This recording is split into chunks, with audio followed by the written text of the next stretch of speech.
sat in the car outside college in the rain, listening to the morning's news. David Lammy is getting an absolute shoeing, and rightly so. And you know what? Lots of people are shoeing him for dereliction of duty or that kind of stuff. I'm going to shoe him for absolute gross insensitivity, missing the mark, and turning a young woman's trauma into a political tennis ball to bat over to the other side. Now, we all know the details of the case, and I don't feel like we need to keep dredging it up, but he's apologised for this young lady's anxiety. Now, I'd like to say anxiety doesn't come close. We're talking about abject fear. Somebody who sexually assaulted her was released and then, as she says in her own words, paid 500 quid to go home, and he apologises for her anxiety. Now, that's the wrong use of word, and that's a massive skirting of the issue. You don't apologise for her anxiety. You apologise for the absolute cluster of fuck that got you in that mess. You say, I am so sorry we let you down. I am so sorry that our ineptitude put you in a position where you were terrified for your own personal safety. And not just you, but everybody else that this affected.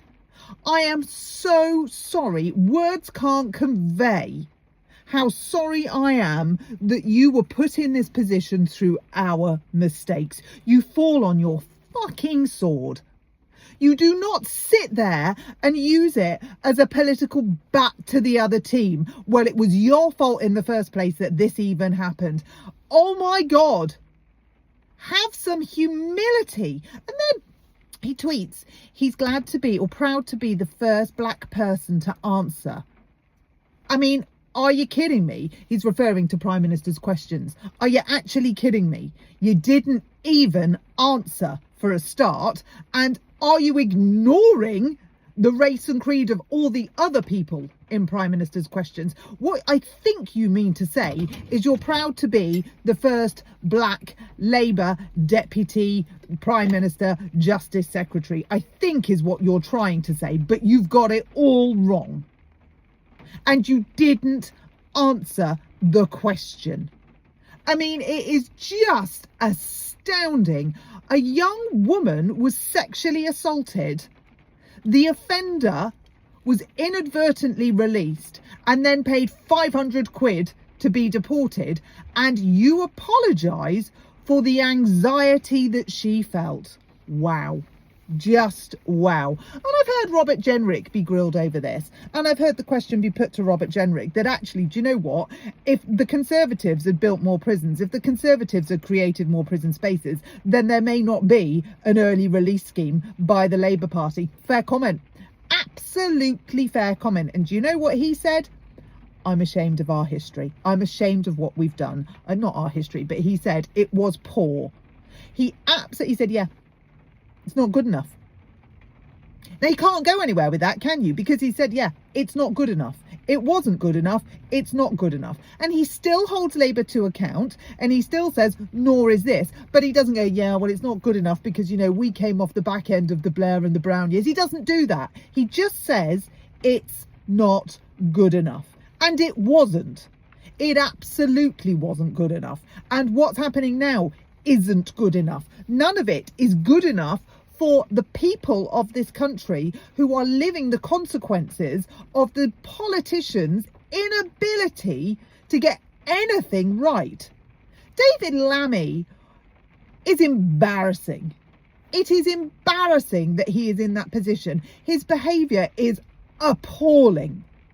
I mean, it's cringeworthy. You watch the man and you just think, who in the name of God do you think you are? He is so pompous, so arrogant, so entitled. And he needs to be none of the above. He is rude. He is aggressive. He is dismissive. He is absolutely lacking in any form of humility.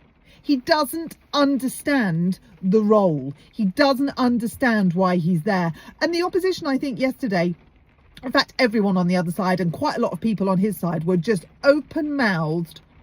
What are you doing? This is a car crash. this is shambolic. I'm not surprised the media is up in arms. I'm not surprised the Labour Party is up in arms. I'm not surprised the opposition is up in arms. We're all up in arms. He doesn't deserve to be there. He cannot respect his position. He has not respected his position. He has abused, in my opinion, his position, and it cannot carry on. Somebody somewhere has got to do something about this. I mean, of course they won't, will they? But he didn't answer any questions. He deflected, he skirted, and we're told government says he couldn't answer in more detail because he didn't have the detail. Well, if he didn't have the detail, don't talk about it at all. If you haven't got all the facts, you can't present them. So just don't. So instead of deflecting with something you know nothing about, why don't you just say, yeah, I am truly, truly sorry from the bottom of my heart that you had to go through this. It's staggering that couldn't happen, didn't happen, won't happen. And I am appalled that we had to watch this pantomime go out. I'm